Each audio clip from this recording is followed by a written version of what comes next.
during the... Section 2. Homesickness.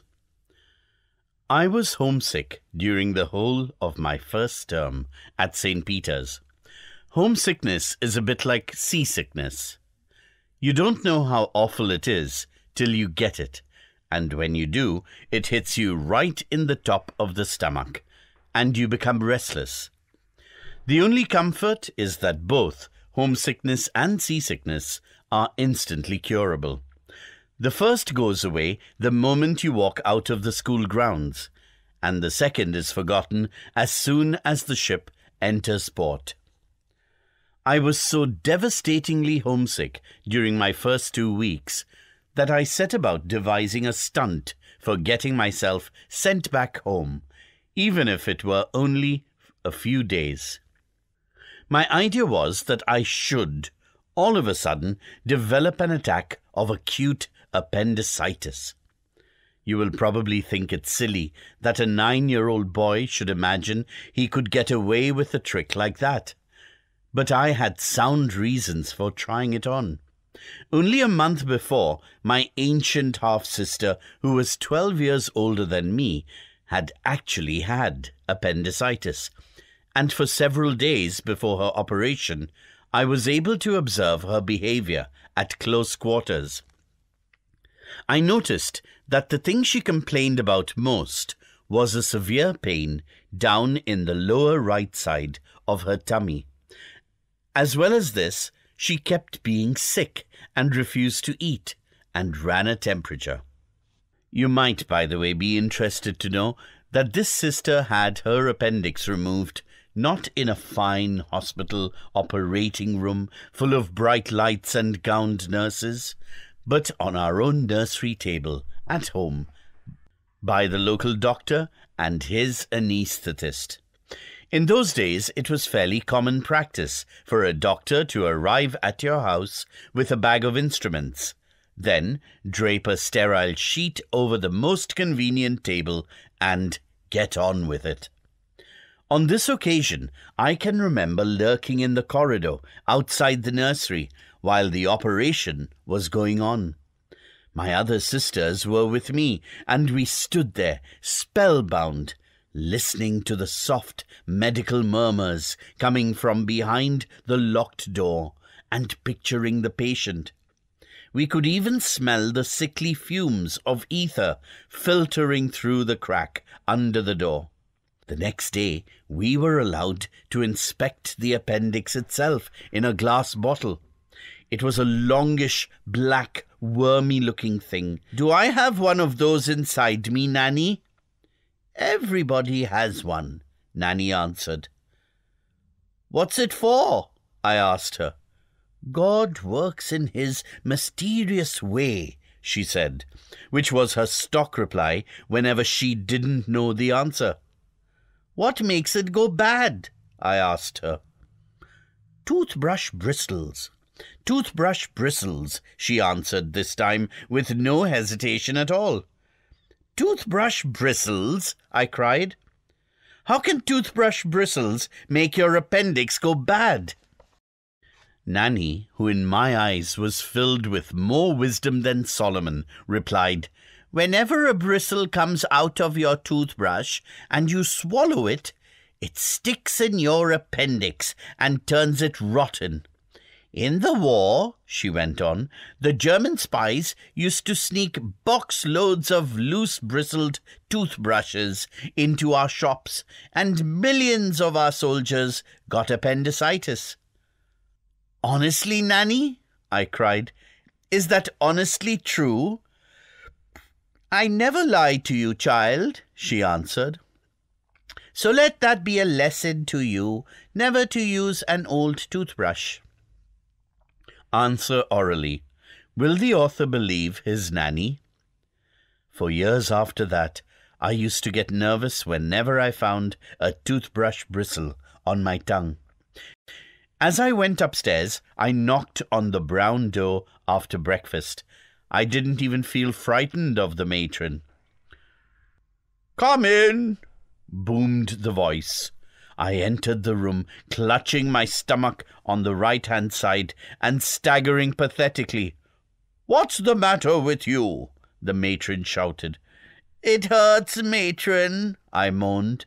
"Oh, it hurts so much, just here." "You've been overeating," she barked. "What do you expect if you guzzle currant cake all day long?" "I haven't eaten a thing for days," I lied. "I couldn't eat, matron. I simply couldn't."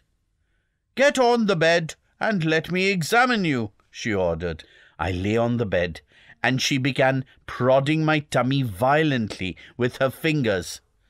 I was watching her carefully, and when she hit what I guessed was the appendix place, I let out a yelp that rattled the window panes. "Ow! Ow! Ow!" I cried out. "Don't, matron, don't!" Then I slipped in the clincher.